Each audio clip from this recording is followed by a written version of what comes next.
दो लुटेरों ने विमान पर एक 100 मिलियन अमेरिकी डॉलर लूट ली। उन्होंने जल्दी से बंधी हुई रस्सियों को काट दिया, जिससे पैसे 10,000 मीटर की ऊंचाई से आसमान में नीचे गिरने लगे। जाने से पहले उन्होंने कैमरे को मिडिल फिंगर दिखाया।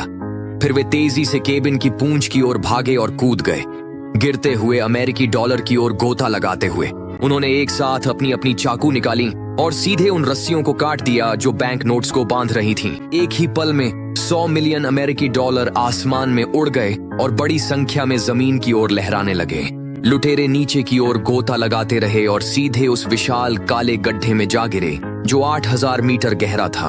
उन्होंने काले गड्ढे के अंदर अपने पैराशूट खोले और फिर सफलतापूर्वक घटनास्थल से भाग निकले। उसी समय ठीक वहीं जहां बैंक नोट्स गिर रहे थे, उस इलाके की सबसे गरीब झुग्गी बस्ती थी। इतना सारा पैसा देखकर सभी गरीब लोग बहुत खुश हो गए और जितना हो सके उतना पैसा लूटने लगे। हालांकि इस डकैती ने FBI को उलझन में डाल दिया।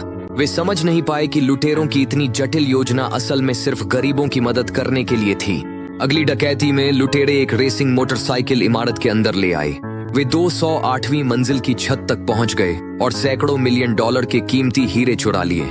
उसके बाद वे हीरे लेकर सबसे ऊपरी मंजिल की खिड़की से कूद गए, हवा में अपने पैराशूट खोल ली और फिर चुराए गए हीरों का एक बड़ा हिस्सा गरीबों में बांट दिया। ठीक जब पुलिस समझ नहीं पा रही थी कि क्या करे, तभी हाल ही में नियुक्त प्रशिक्षु पुलिस अधिकारी ने अचानक एक बड़ी खोज की। उसने पता लगाया कि लुटेरों की डकैतियों के पीछे असली मकसद क्या है।